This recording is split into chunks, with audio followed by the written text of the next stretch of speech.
bem feliz de estar aqui. E claro, sempre que você tem a possibilidade de falar para um grupo tão especial, não sei quanto a você, quando tem que falar com as pessoas, mas eu sempre penso o que eu vou falar. Porque precisa ser alguma coisa que alcance o coração de vocês, que tem que fazer sentido para o dia a dia de vocês. Obrigada. Essa voz bonita precisa aparecer um pouco mais. E aí, assim, o que poderia ser útil para você que mora aqui? Quem não mora nos Estados Unidos, está aqui só visitando família? Quem? Algumas pessoas, né? Mas nós podemos dizer que mais de 80% já mora aqui. Então, eu fiquei pensando, o que eu posso falar para as meninas que moram nos Estados Unidos, num final de ano, num evento para mulheres, e que vocês saiam daqui falando assim, valeu a pena ter ido. É muita responsabilidade, não é? Juntar tudo isso num único tema. E claro, pensando em tudo isso, pensei em discutir um pouquinho com você sobre superação. Vamos falar sobre isso? Eu gosto desse tema, tanto que foi a dissertação de mestrado de uma aluna minha, que eu orientei o trabalho dela, e do doutorado dela, da tese de doutorado dela. E a grande questão foi, no mestrado, o que nós ali construímos juntas, mais ela do que eu, claro, foi sobre as principais características daquelas pessoas que superam os seus desafios. Já no doutorado, a ideia foi responder se as pessoas que moram na Flórida, brasileiros imigrantes, né, que moram na Flórida, qual a diferença daqueles que de fato olham para a própria história e dizem assim, superei os desafios de ter saído do meu país, ter vindo morar aqui, e hoje eu posso dizer que valeu a pena, que deu certo. O que tem de diferente entre essas pessoas, baseada na lista de características daquelas pessoas que superam, que já havíamos alcançado no mestrado, e a gente viu isso nas pessoas que moram na Flórida, entendeu? Faz sentido eu falar disso para vocês nessa noite? Por quê? O que eu tenho visto é que em qualquer mudança significativa, muitas delas, agora já vou falar mais especificamente de nós que moramos aqui, envolve, por exemplo, luto. Sabe o que é luto? Uma perda significativa.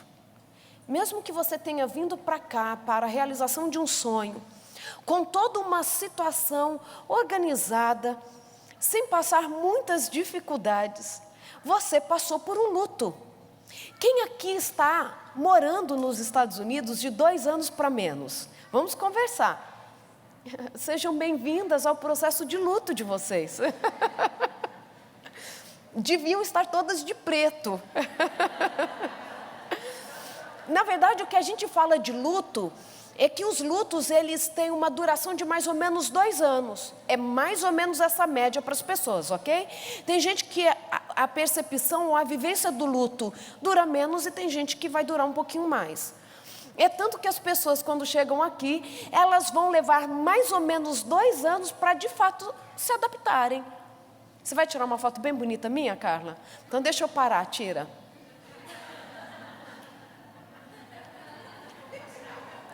É, porque eu sei que você vai postar, então vamos dar uma garantida na aparência.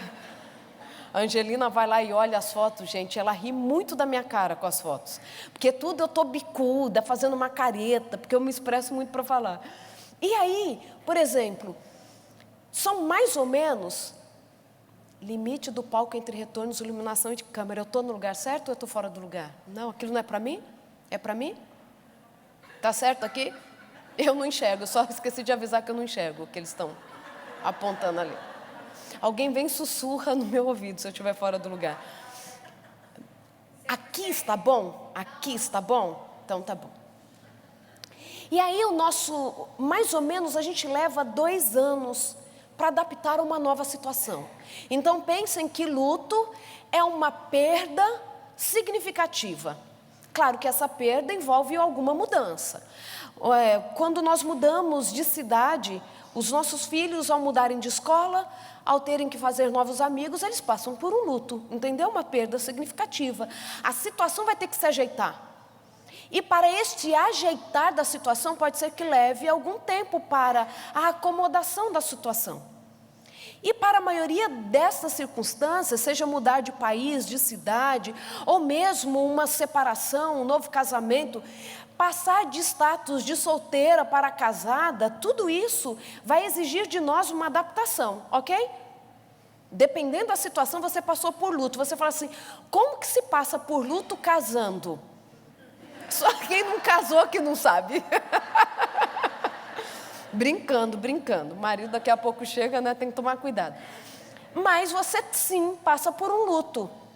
Você perdeu a sua condição de solteira, talvez morando com seus pais, e agora você é casada. A louça é toda sua. É ou não é? Nossa situação muda, social a nossa situação muda. E muitas vezes, posso falar para vocês que são meninas que já passaram dos 40 anos, como eu, só as que passaram dos 40 que servem. Isso é muito sério. Estava falando disso com meu marido hoje. Às vezes você vê assim, não sei se eu falo como doutora ou se como Rosana agora. Aquelas mulheres que passaram da idade e que descobriram o Instagram.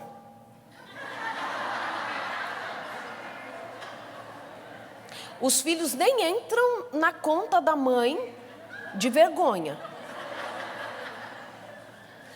Porque é um tal de uns posts nada a ver, de biquinho, indo para balada. Gente, nada a ver. Por quê? Porque muitas, claro, isso não serve para todas, mas tem muitas dessas meninas com mais de 40 anos de idade que casaram tão jovem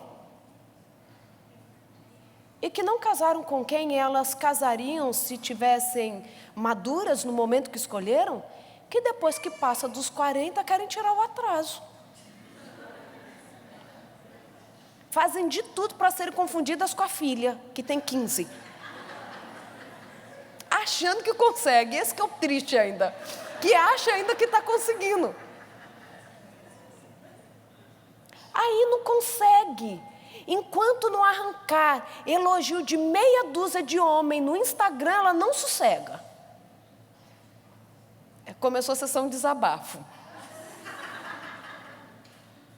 Gente, porque perdeu algo tão significativo, que foi talvez uma juventude do jeito que queria, tem 45 anos e já tem uma filha de 30, que às vezes se perde no contexto, entendem? Entendem a ideia? Eu tenho amigas que já têm netos. Não pensaram como eu tenho uma filhinha de 4 anos de idade, todo mundo acha que eu sou novinha, porque a filha ainda é pequena. E aí, as pessoas, elas passam por perdas significativas que vão precisar adaptar uma nova situação. E esta adaptação nem sempre é tão simples.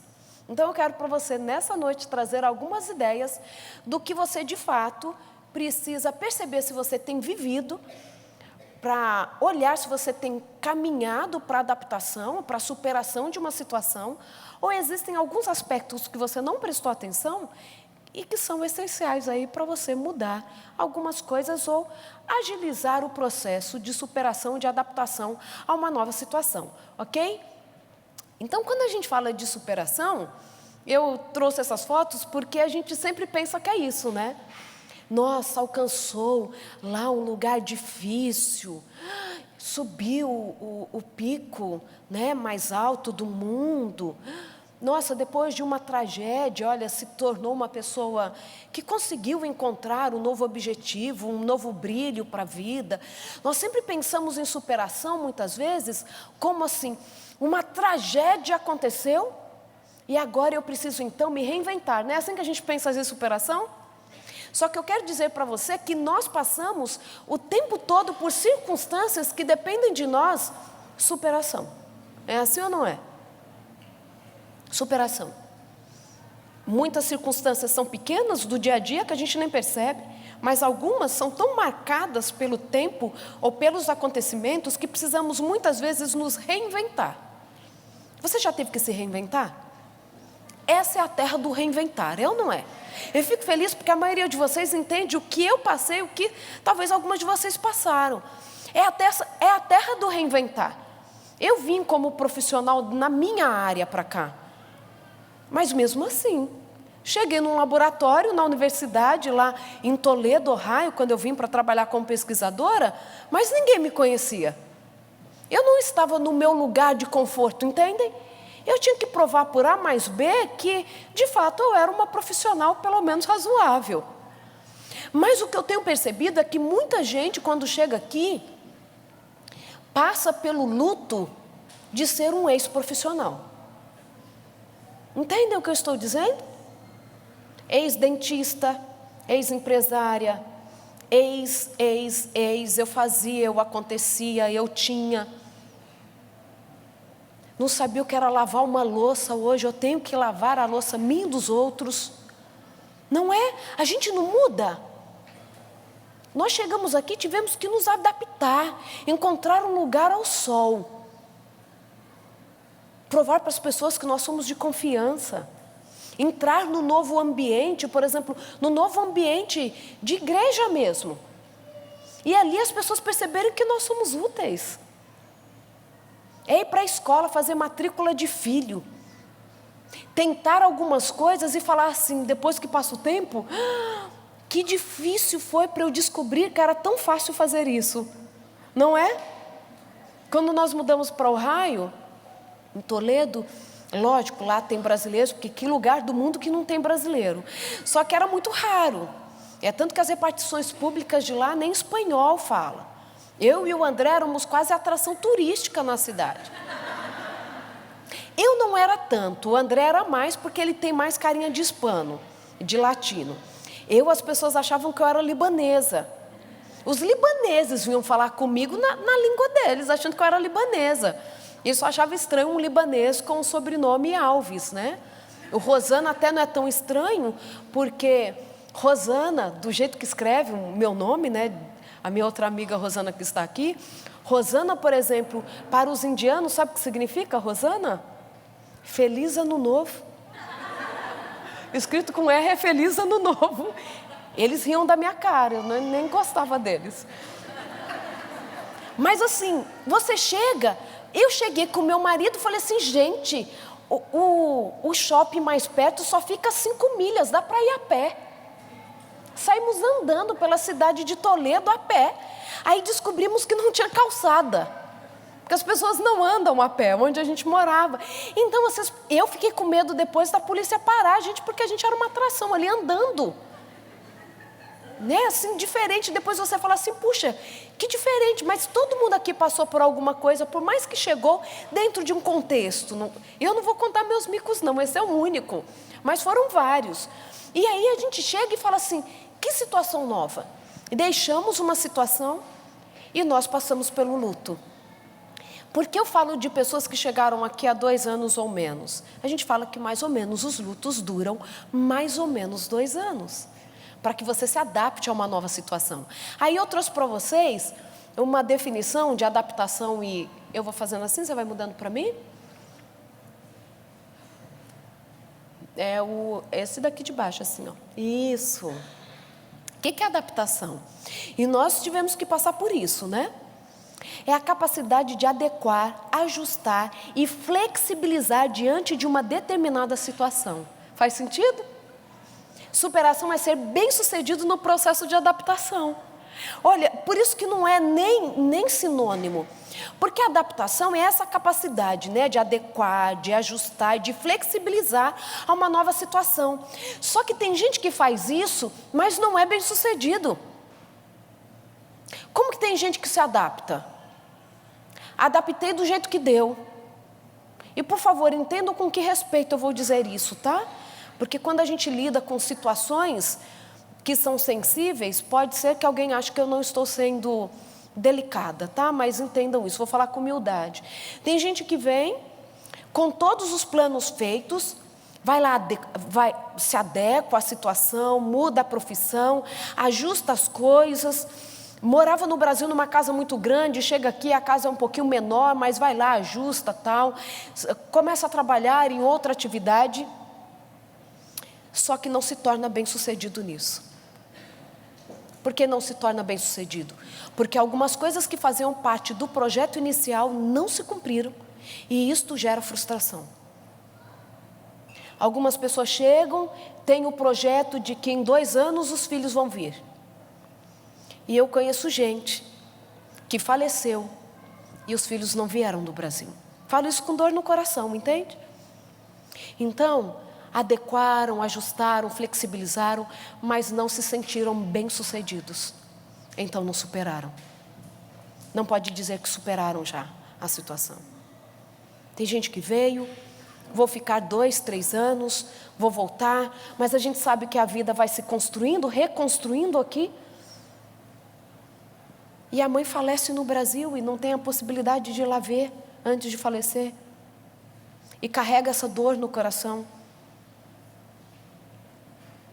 Não foi bem sucedido na superação. E claro, esse ser bem sucedido vai partir também do seu ponto de vista do quanto você foi bem sucedido. Então você vai superar. Falando nesse sentido, pode passar o próximo para mim, por favor?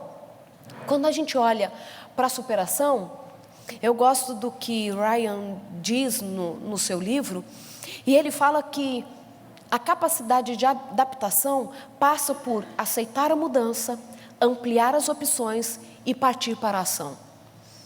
Você não pode ter chegado aqui e ter falado assim, tudo bem, eu estou aqui, mas eu vim porque era o sonho do meu marido, eu nunca vou gostar desse lugar. Já escutou isso de alguém? Porque eu já escutei. Eu estou aqui porque é o melhor para os meus filhos, mas eu não gosto. Ah, eu estou aqui. Já tem 20 anos que eu moro aqui. Gente, não estou falando que uma coisa é certa, que a outra coisa é errada. Estou levando você a uma reflexão, ok? Eu estou aqui há 20 anos, mas eu não gosto daqui. Então, tudo que eu ganho eu mando para o Brasil. Aí lá eu tenho sítio, fazenda, carro, tudo, mas faz 20 anos que eu não vou lá. Mas eu tenho um monte de coisas lá. Não aceitou a mudança. Não estou falando de não planejar futuro, vai que um dia volta. Não estou falando disso. Entendem a ideia? Não aceitou a mudança. Eu tenho uma amiga que ela já mora aqui há uns 15 anos. Mas ela nunca aceitou morar nos Estados Unidos. Ela mora em outro estado. Até hoje, ela não comprou uma louça nova para a cozinha dela. Tudo ganhado. Ah, não, eu não vou ficar aqui mesmo. Eu não vou ficar aqui mesmo. Eu não vou ficar aqui mesmo. É um prato de cada cor que ela foi ganhando assim. É bonito. Entendem a ideia? Ela não aceitou que ela mora aqui.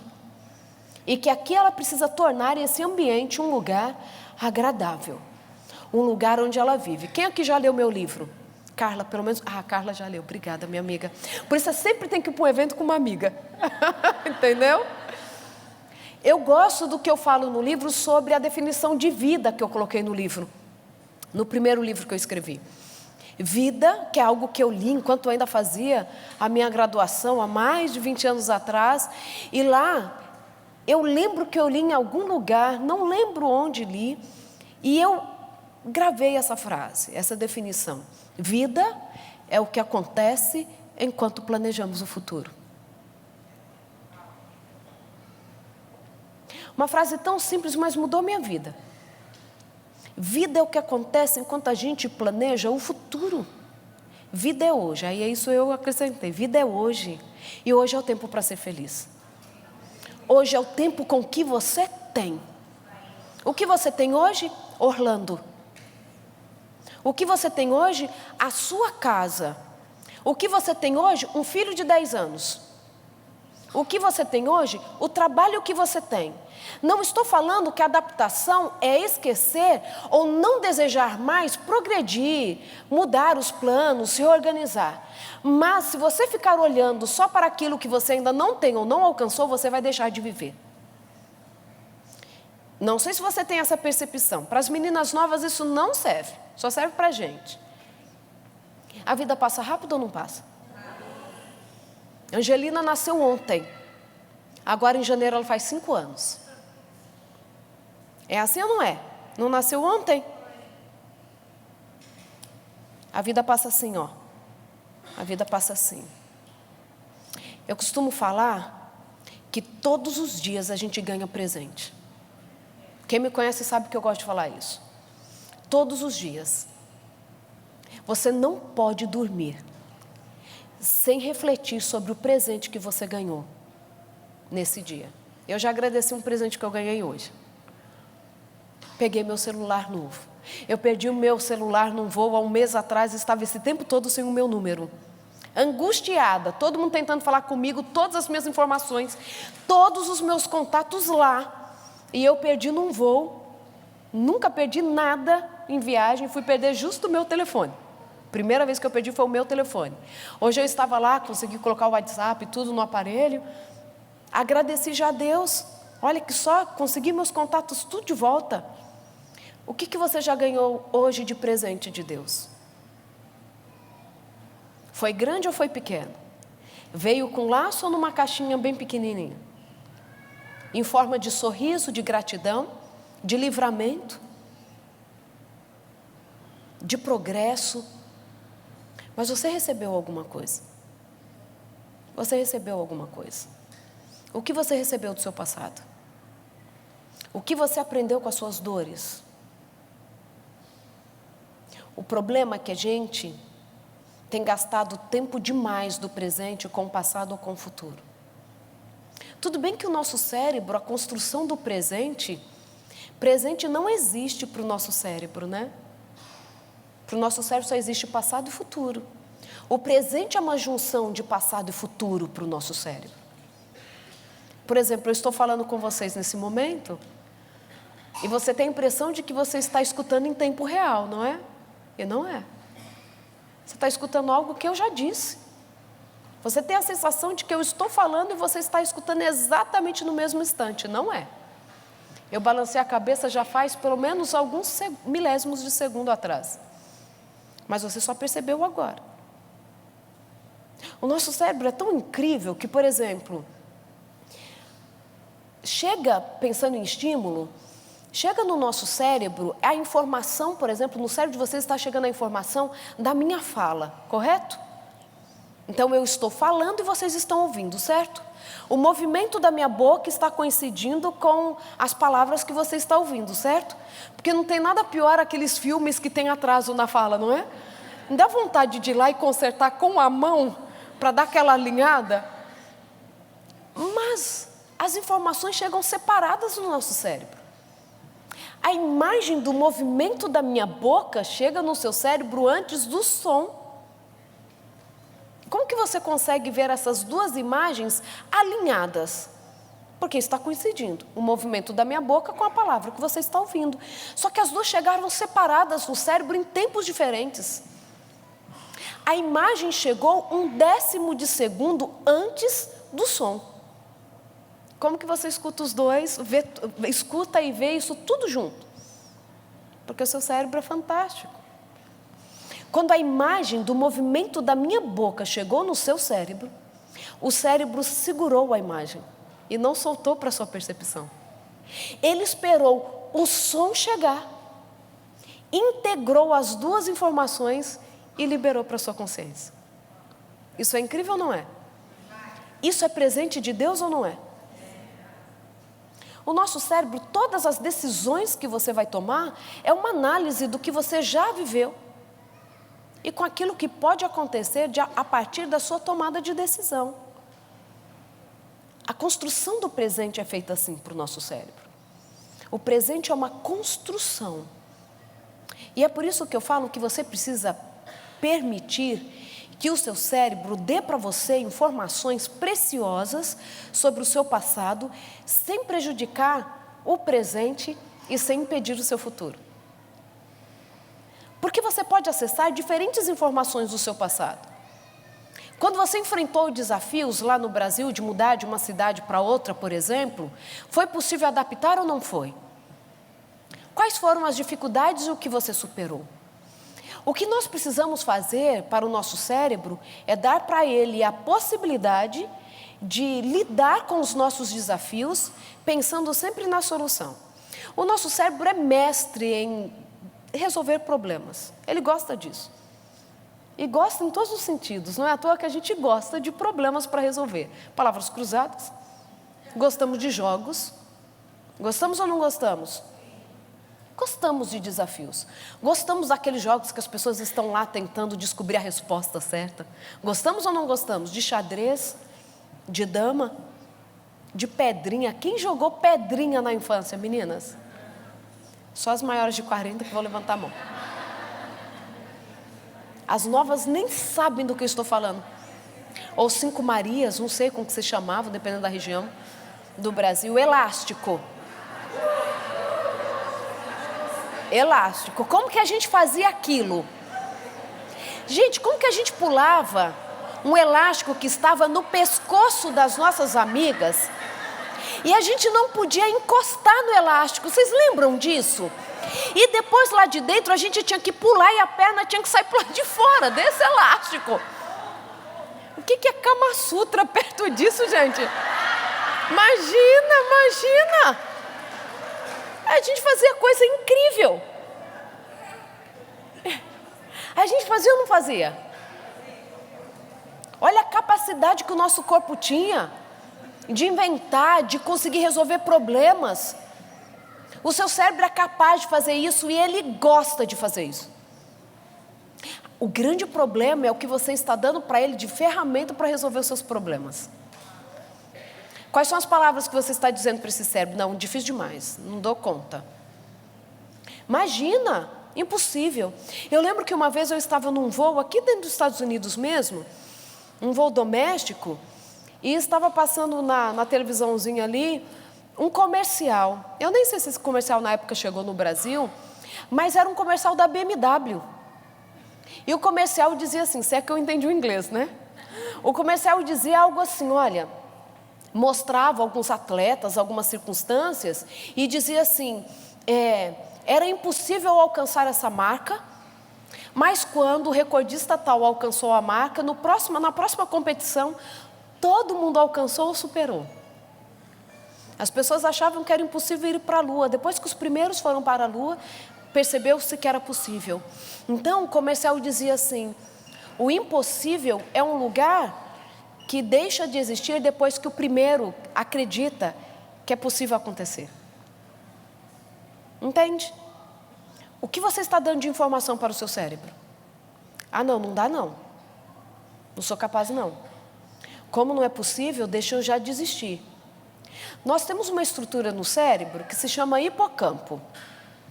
O hipocampo está envolvido com a nossa memória, está envolvido com as nossas emoções, claro, se está envolvido com memória, também está envolvido com emoções. E ele, por conta de todas as suas características, ele faz o gerenciamento das nossas tarefas. É ele que nos lembra o que temos no dia para fazer, por exemplo. Só que o hipocampo, por ele gerenciar tarefas, evocar memórias, envolvido com emoção, é uma estrutura extremamente envolvida com solução de problemas. Faz sentido ou não faz? Só que para o hipocampo conseguir nos ajudar a resolver os nossos problemas, o hipocampo ele não pode estar estressado com as nossas ideias de que é impossível resolver um problema. Por exemplo, se você estiver no meio de um trânsito, você pegou a I-4, pegou a I-4 Orlando, indo no sentido Disney. Congestionado, dependendo do horário. É assim ou não é? Congestionado. Só que você tem uma reunião muito importante que vai acontecer lá na Disney. Pensa, você vai pegar o lugar, você vai ser o novo pateta da Disney, a Minnie. É a sua oportunidade. Você tem entrevista, 9 horas da manhã, pegou congestionamento. E você começou a desesperar, porque você viu o tempo começou a aumentar no trânsito. Não vai dar tempo, não vai dar tempo, não vai dar tempo. Quando você fica assim, eu não acredito, eu vou perder minha entrevista, aí o que eu faço agora, o que eu faço? O que você fez com o seu hipocampo? Você estressou o seu hipocampo. A gente fala que o hipocampo perde o freio. Quando o hipocampo perde o freio, você vai provocar algo no hipocampo que não poderia acontecer nesse momento. Você vai provocar nele uma incapacidade de evocar memória. Ou seja, quando você fala assim, não adianta, já perdi, não dá tempo, o hipocampo ele vai perder o freio. E com essa perda de freio, o que ele vai fazer?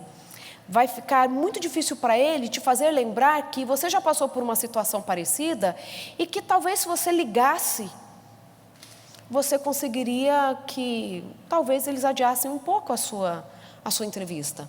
Ou que se de repente você parasse de ficar tão estressada com aquela situação e olhasse no aplicativo, no seu GPS, talvez ele te indicasse uma rota alternativa. Eu estou falando de uma situação simples, mas serve para muita coisa. O que o cérebro precisa nesse momento? E é um exercício literal. Você vai parar de pensar naquilo, vai respirar profundamente. Porque quando você respira, não somente aumenta o aporte de oxigênio no seu cérebro, é essencial para que ele possa funcionar da melhor maneira possível, como também vai trazer para ele a sensação de que você está no controle da situação. Porque quando não estamos no controle da situação, nossa respiração fica como? Ofegante, curtinha. Fica ou não fica? Quando você fica com a sua respiração curtinha, tem um aumento de liberação de adrenalina. Quando a adrenalina aumenta, o que o seu cérebro entende é que você está correndo risco de morte. Quando está correndo risco de morte, é melhor te manter viva do que lembrar de uma estratégia para não perder a entrevista. Entenderam a ideia? Aí o seu cérebro vai concentrar no coração, que já está assim, desesperado. Você já está com taquicardia, a mão já está suando, em desespero. Aí o seu cérebro vai falar assim: eu preciso mantê-la viva. Isso é muito mais importante do que fazê-la lembrar que se ela colocar num outro aplicativo, ela talvez encontre uma rota alternativa. Pare e respire, o seu cérebro vai agradecer. Porque se você não fizer isso, você vai começar a sofrer mais do que devia. Última história que eu vou contar de mim, prometo. Quando nós fomos entrar nos Estados Unidos para eu trabalhar na universidade, já não havíamos conseguido entrar por um erro do consulado norte-americano no Brasil. Não entregaram um formulário que era importante para o meu marido entrar, então fomos embarcar. No check-in disseram assim: você pode ir, seu marido não pode. Cadê o formulário dele? Eu falei assim: o vice-cônsul ficou com o formulário dele, falando que o dele não era importante, porque ele era o meu dependente. Ela falou assim: não, se vocês forem, ele não entra nos Estados Unidos. Eu precisava viajar naquele dia, porque no outro dia eu ia começar a trabalhar.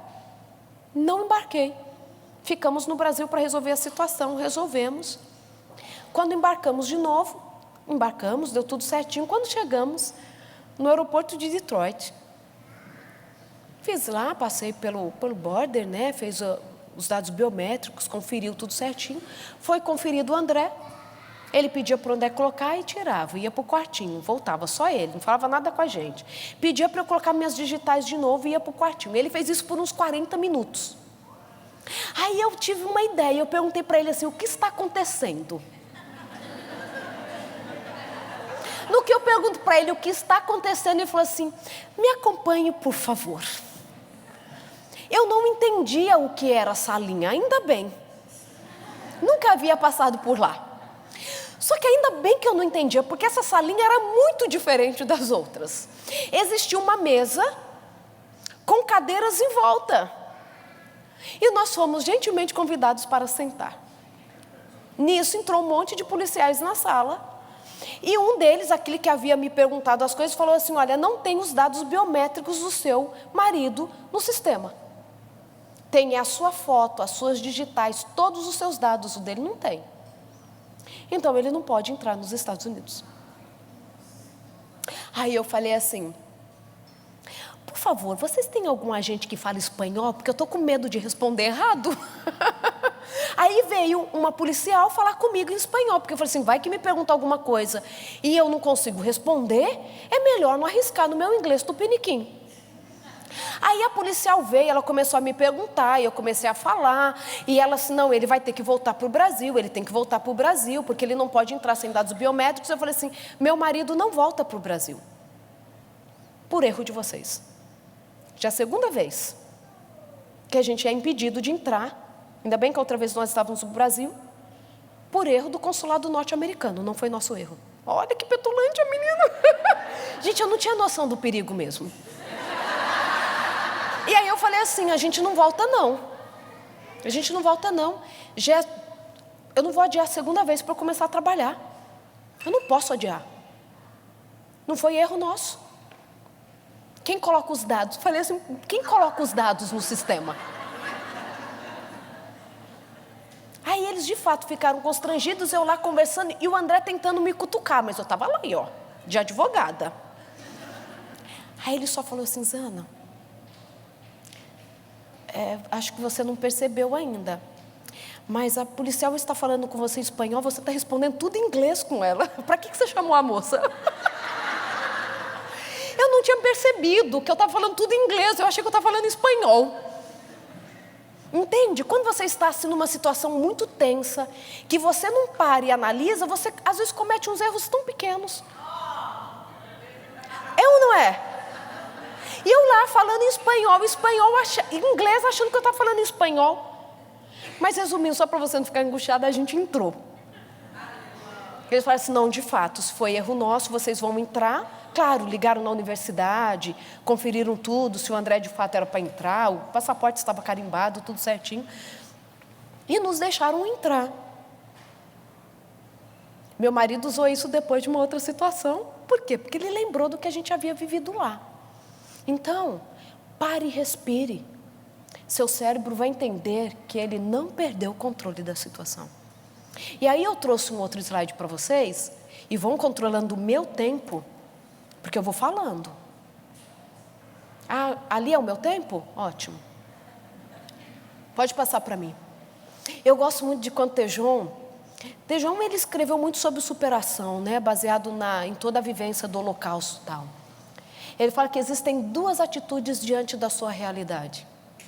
Você pode beijá-la ou negá-la. Entendem a ideia? Beijar é aproximar, encarar e falar assim, já que você está aqui, nós vamos nos dar bem. Nós vamos resolver todas as coisas. Ou você vai ficar negando a vida inteira que você mora aqui, que a situação mudou, que a gente não tem tudo que quer do jeito que quer. E que é possível continuar celebrando a vida, porque beijo também é celebração. Celebrando a vida. E aí eu gosto, pode passar para mim, por favor, dos 10 comportamentos fundamentais para a superação, que essa foi a conclusão da dissertação do mestrado. Dentre todos os autores, nós juntamos aquilo que a maioria falava sobre superação e fizemos uma lista de 10 comportamentos daqueles que superam. E eu quero que você se enxergue nessa lista. Primeiro é a aceitação da realidade. Aceitar a realidade. Abandonar o papel de vítima. Quando eu falo abandonar o papel de vítima, é no aspecto de chegar e falar assim, eu não queria, eu não posso fazer nada. A situação de vítima é assim, estou numa condição que eu não tenho autonomia para agir. Entenderam a ideia? Estou aqui, não tenho o que fazer. Saia desse lugar de vítima, abandone o papel de vítima. Abandone o papel de vítima. Buscar autoconhecimento. Quando você passa por uma grande mudança, é a sua oportunidade de se conhecer. Porque nós não nos conhecemos quando estamos num ambiente confortável, quando não somos desafiadas. Por que casamento é desafio? Porque saímos da zona de conforto de um lugar que nós éramos simplesmente aceitas do jeito que éramos. Que nós estávamos inseridas num contexto onde algumas verdades absolutas foram criadas, mas que quando a gente casa ou vai para outro contexto, a gente percebe que aquela verdade absoluta só é verdade absoluta para a nossa família. Que existem pessoas que pensam diferente, assim ou não é? Que nem tudo que é óbvio para a gente é óbvio para o outro. Então, você tem a oportunidade, quando muda de circunstância ou de país, de buscar o autoconhecimento. O que você faz quando tiram o seu valor? O que você faz quando tiram o seu reconhecimento profissional? O que você faz quando você entra em contato com o seu filho adolescente e você nunca teve um filho adolescente? É a sua oportunidade de buscar o autoconhecimento, que não tem nada a ver com autossuficiência. Autoconhecimento. Você vai se colocar diante de situações que você nem imaginavam que vão fazer aflorar em você, por exemplo, a agressividade, a soberba. A soberba. Tem tanta gente que chega no sucesso ou numa situação confortável por caminhos tão escusos. E quando chegam lá ainda exercem a soberba. O autoconhecimento é um privilégio que a adaptação ou uma situação nova traz para a sua vida. Busque o autoconhecimento. Além do autoconhecimento, Assuma a autoria, falta uma palavra. Assuma a autoria da própria vida. Assuma a autoria da sua vida. Não seja simplesmente alguém que está ali porque te levaram para ali. O vento te levou para esse lugar, então você está aqui.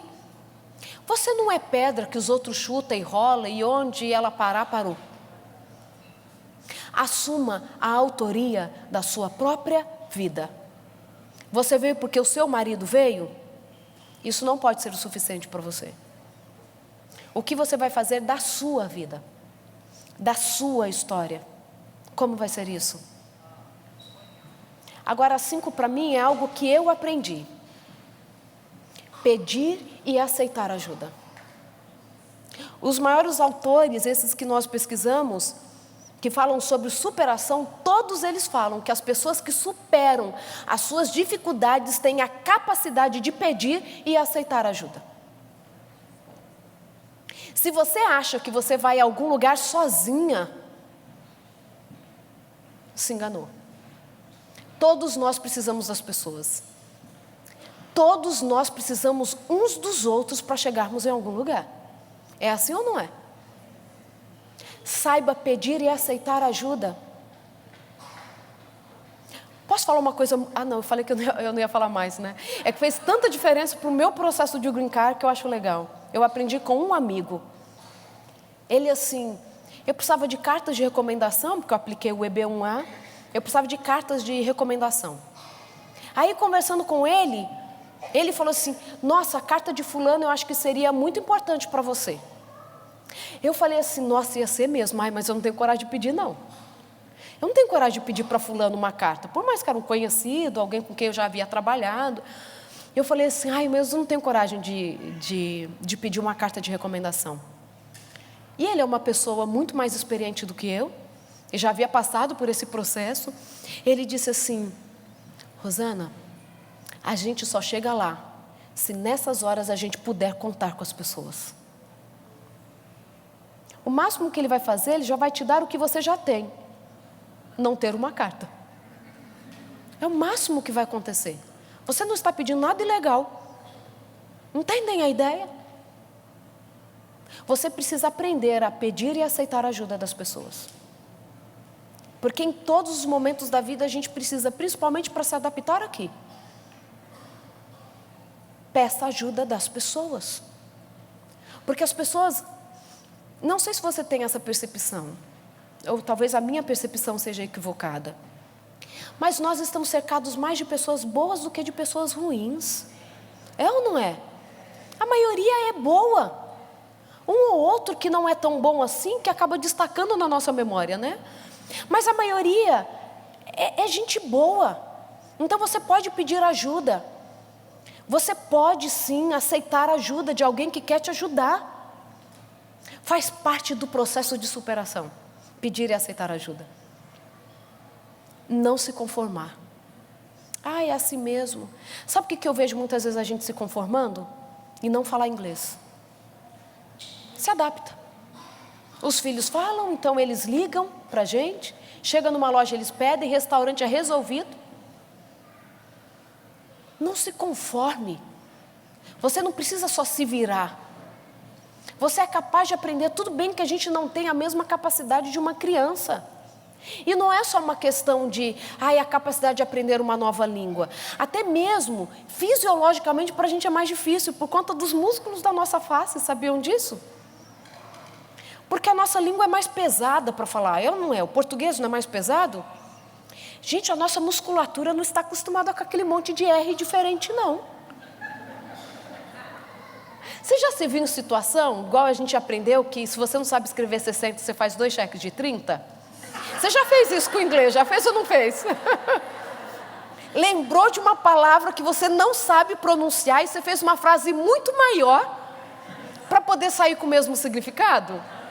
Claro, a gente está tentando resolver a situação tudo, mas não se conforme. Vai aprender. Não tenha vergonha.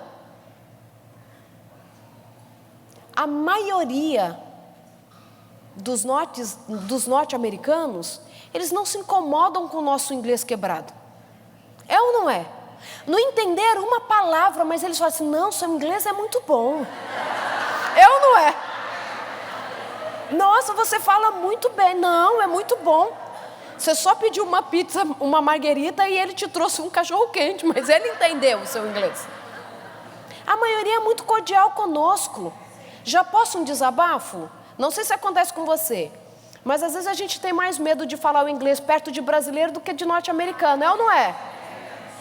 Então vamos diminuir a nossa crítica com o inglês da amiga que acabou de chegar.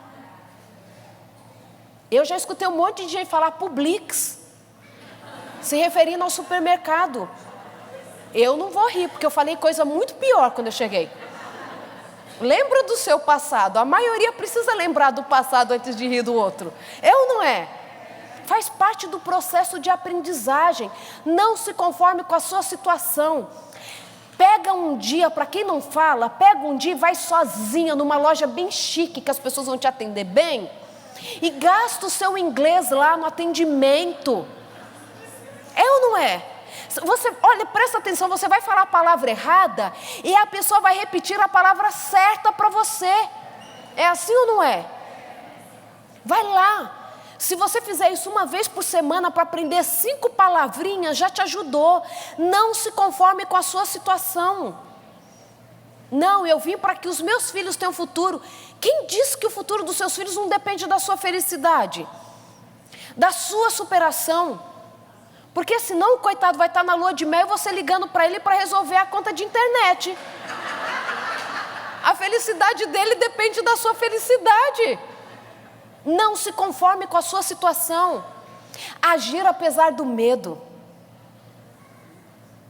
Eu gosto muito de uma... Eu sou apaixonada por Cora Coralina, né? Aquela mulher que depois de idosa se lança como poetisa, né? Uma das mulheres mais incríveis do Brasil foi Cora Coralina. E ela fala assim, mais ou menos assim, né? Quando o meu amigo precisou de mim, peguei o meu medo, coloquei no bolso e fui. Pega o seu medo, coloca no bolso e vai. Pega seu medo, coloca no bolso e vai. Vai, eu sei que a gente anda cansada. Aqui a gente, hora é dinheiro, né? Pega o seu medo, o seu cansaço, e muitas vezes você vai ter que colocar no bolso e ir para um curso de inglês gratuito que tem aos montes. Não se conforme. Você chegou e eu tenho certeza que você chegou e falou assim, dessa vez eu aprendo esse inglês. Não deixe mais o tempo passar. Eu gosto dos 2 anos iniciais do luto. E se você estiver nele, aproveite, porque você ainda não se adaptou completamente. E é nesse momento que ainda as coisas não estão do jeito que deveriam estar, é que você tem a possibilidade de ainda estar incomodada com a sua situação e vai e faça aquilo que você se planejou para a sua vida, vai fazer um inglês, vai fazer um curso. Gente, existem tantas possibilidades para quem estuda, tantas possibilidades para quem vem, mesmo com dificuldade, foi lá fazer uma validação de diploma, foi fazer um curso de pós-graduação. Tantas profissões faltando nesse país, que dão direito a green card, e muita gente que às vezes eu converso que está aqui há tanto tempo e não sabe. Agir apesar do medo, cuidar bem de si mesmo. Cuidar bem de si mesmo. Manicure aqui é caríssimo, mas o alicatinho é bem barato no Walmart. Entendem? Só não olhe para minha unha que eu cheguei ontem e não deu tempo de fazer nenhuma das 2 coisas. Cuidem de vocês. Não estou falando só da aparência, estou falando da emoção de vocês. Cuidem de vocês. Sabe por quê? Porque os filhos chegam, eles são inseridos numa nova cultura. Eles começam a pensar diferente, a agir diferente. Eles têm uma cultura na escola, com os amigos, e dentro de casa é diferente. É assim ou não é?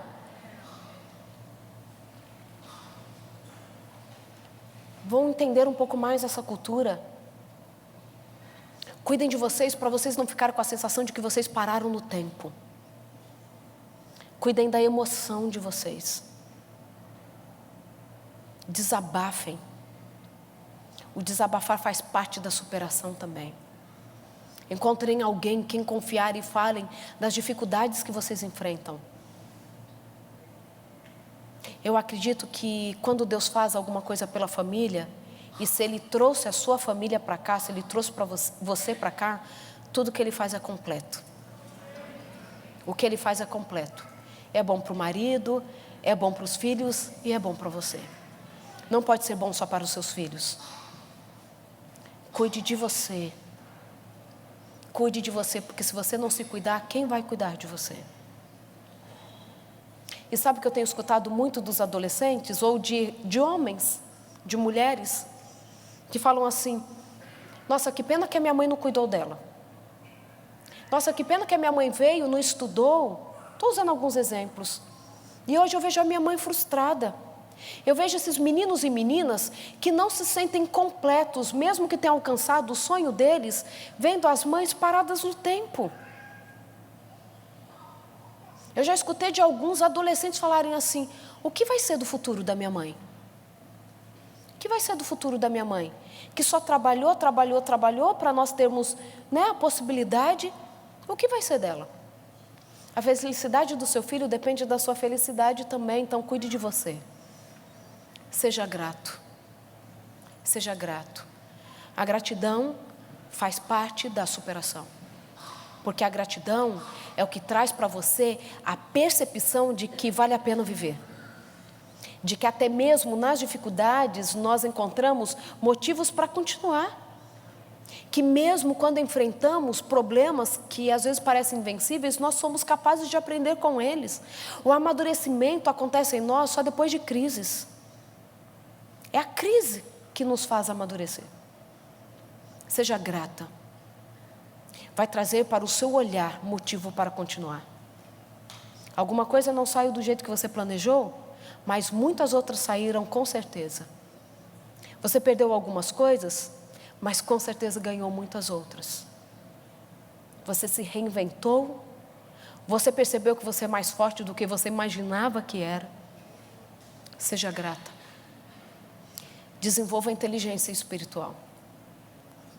Mesmo aqueles autores que não são cristãos ou religiosos, porque não precisa ser cristão, eles dizem que desenvolver a espiritualidade é importante para que você possa superar. E depois eu vou falar um pouquinho disso para vocês se eu tiver tempo.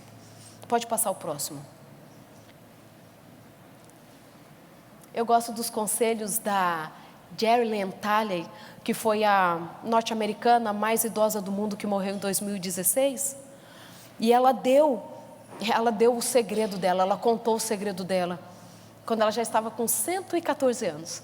E ela disse assim: trate as pessoas como gostaria de ser tratado, tenha sempre senso de humor. Tem gente que não é engraçada, tem gente que não ri de nada, tudo é ferro e fogo. A gente envelhece mais rápido se a gente não tem senso de humor, ok?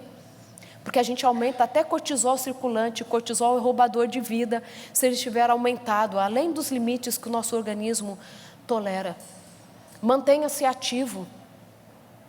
Ela até os 114 anos jogava boliche toda semana. E fez uma viagem para pescar todos os anos até morrer. Tem as suas próprias crenças. Tem as suas crenças. Tem os seus princípios. Isso precisa estar claro para você, porque senão você fica se traindo o tempo todo, indo de acordo com o vento. Cerque-se de pessoas queridas. Você já aprendeu, que nós convivemos com todo mundo, damos bem com aqueles que é possível dar bem, mas para entrar na nossa vida, estar dentro da nossa casa, precisam ser pessoas queridas. A porta da nossa vida não pode estar escancarada para qualquer um. Guardem as entradas da alma de vocês. Não é qualquer um que pode entrar na sua vida, dar pitaco, fazer análise, julgamento. Um dia eu quero falar só disso. Seja humilde. A humildade nos leva longe. A humildade nos leva longe. Tente agir sempre com sabedoria. Eu sou amiga da doutora Ilma Cunha, estive com ela no final de semana passado, em Campinas, e eu achei muito interessante. Para ela, a sabedoria é agir e pensar como Deus faria no seu lugar. Olha só, não é incrível? Então haja sempre com sabedoria. Estou terminando. Pode passar o próximo. E eu trouxe essa ideia de religiosidade ou espiritualidade porque eu quero falar isso para vocês. Nós estamos vivendo um tempo que as pessoas falam assim, a religião é nociva, o que a gente tem que ser espiritual. Não é isso que a gente tem escutado? Está se perdendo a origem da palavra religiosidade. Religião significa que você segue um corpo de doutrinas ou ensinamentos juntamente com outras pessoas. Isso é religião. Deturpou-se muito a ideia de religião. Mas a religiosidade, ela é protetora. Você ter um corpo de crenças, um conjunto de doutrinas que você acredita, e você não acredita sozinho, você acredita com as pessoas. Isso é igreja. Isso é igreja. A religiosidade é protetora para a sua saúde física, mental e para a sua superação, consequentemente. Por isso que eu falo que espiritualidade, quando a gente olha para os estudos, a espiritualidade é algo mais amplo e mais vago. Acreditar em alguma coisa, que alguma coisa tem propósito, mas sem ser algo muito palpável e concreto. Entendem a ideia? Espiritualidade é mais generalizado. O que nós vemos na ciência é que a religiosidade, claro, dentro da normalidade, ela é mais benéfica do que a espiritualidade. Por que eu trago isso e com humildade para vocês nessa noite? Nessa terra da correria, que nós saímos da nossa referência de igreja, que chegamos aqui, tivemos que nos reinventar e nos inserir num grupo, muitos têm perdido a sua religiosidade e o hábito de frequentar, de congregar com os irmãos. E isso tem sido um desastre para as famílias que chegam aqui. Estou falando errado? Não tem a minha igreja, ou a correria vai adaptando, e quando nós vemos, a maioria não frequenta as suas igrejas. Tem gente que era católico no Brasil, chega aqui e nunca foi a uma missa. Gente, tem missa em português. Tem inglês e tem espanhol. O que você quiser aqui tem português, inglês e espanhol. Olha o privilégio que a gente tem. E aí nós estamos perdendo a capacidade de congregar. E o que a gente vê é que o congregar, a religiosidade, manter viva a sua fé é essencial para a superação. E quando a gente olha para os estudos, só trouxe alguns, a gente vê que, por exemplo, a oração faz bem ao coração. Pessoas que oram sofrem menos de doenças de coração, de tensão muscular, sabiam disso? Orar também reduz a ansiedade, a depressão, melhora a memória e aprimora o aprendizado. Tudo estudo científico. A religiosidade pode proteger da depressão. Mais algum? Pode passar o próximo. E eu gosto muito, e quem me conhece sabe que eu gosto de falar que a religiosidade atua como protetora contra o consumo de drogas.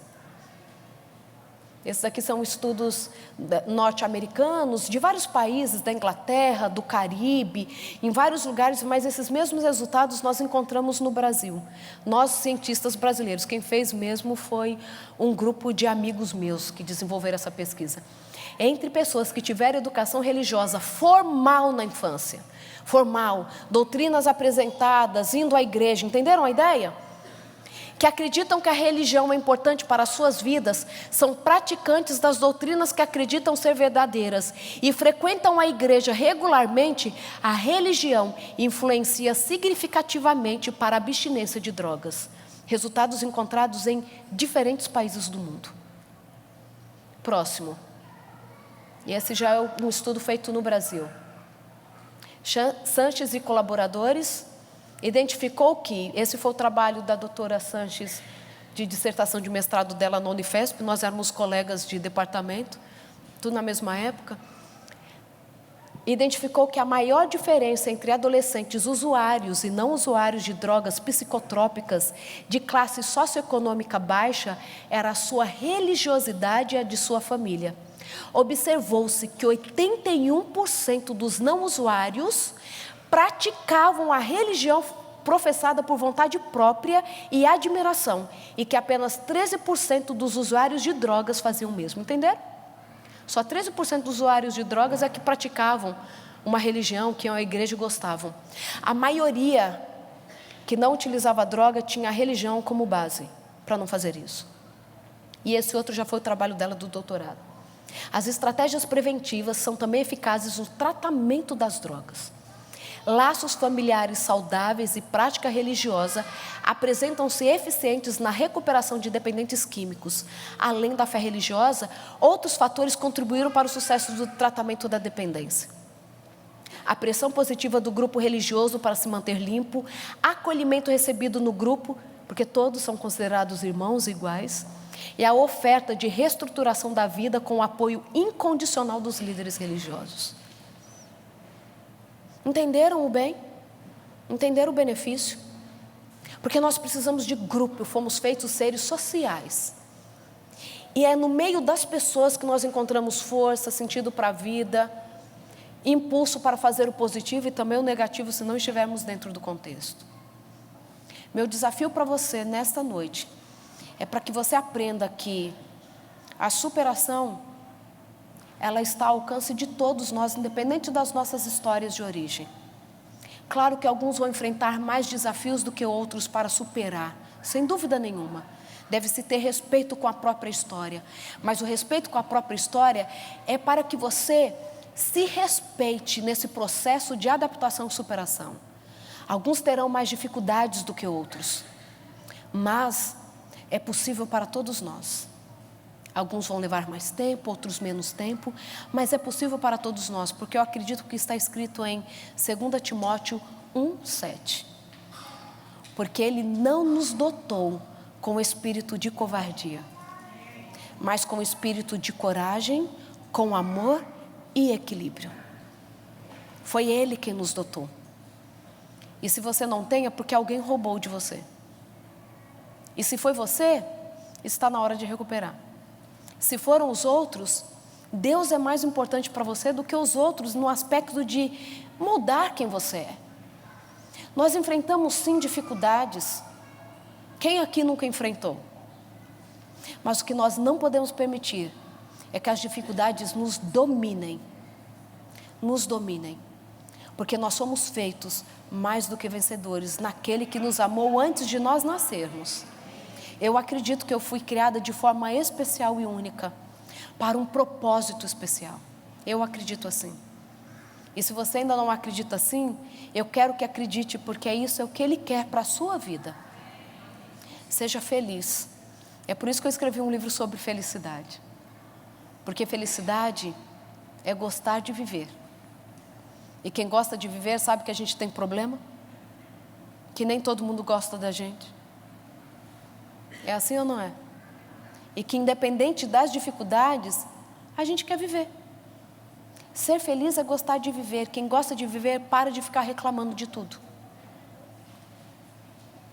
Quem gosta de viver, mesmo diante de algo que pareça insolúvel, vai pensar que existe solução, que talvez a solução não esteja nele ou na sua estratégia, mas talvez esteja em pedir ajuda para alguém.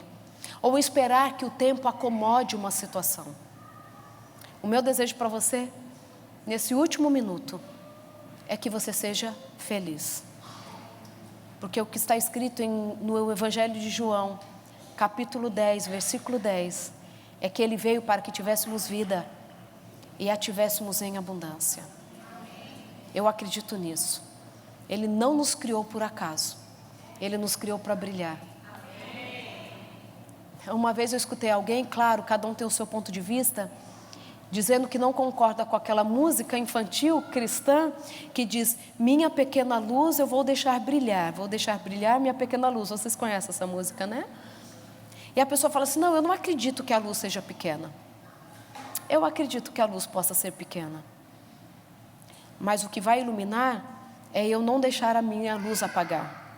Que mesmo ela sendo pequena, ela pode ter impacto na vida dos outros. E mesmo a junção de pequenas luzes pode se fazer um grande clarear. E nós podemos fazer isso em Orlando. Podemos fazer isso na vida das pessoas. Nós podemos fazer um compromisso de que aqueles que chegarem até nós, neste lugar, serão acolhidos por nós. Que no que nós pudermos ajudar, nós vamos ajudar. Que nós pudermos facilitar a vida do outro, nós vamos facilitar. Porque nenhum de nós pode esquecer que um dia nós chegamos aqui. que o Natal meu e seu sejam significativos. Eu acho que só tem mais um slide e de fato terminou. Ah, tá. Se eu não faço isso, eu esqueço. Todo mundo pergunta qual a minha rede social é essa. Eu vou voltar ativa. Eu fiquei um mês sem entrar, porque eu estava sem meu celular. Esses são os meus 2 livros, tá? A Neurociência da Felicidade. Por que eu estou te mostrando o livro? Eu nunca faço isso, não tenho o hábito de falar do livro. Mas tem gente que já me perguntou e ele está aqui, se você quiser adquirir. Porque eu tenho escutado assim, muitas histórias legais de quem leu. Uma menina que tentou suicídio porque foi abusada sexualmente na casa do tio, com 14 anos de idade. Tentou tirar a própria vida, não contou para ninguém o que aconteceu. Aí uma amiga da família cruzou com o meu livro, comprou para dar para a menina, ela nem tinha lido. Aí essa menina descobriu que eu estava na cidade, foi até o hotel falar comigo. E ela disse assim: lendo o seu livro eu entendi que eu quero viver. Que eu não sou responsável pelo que fizeram comigo, que eu dedico um capítulo só sobre violência.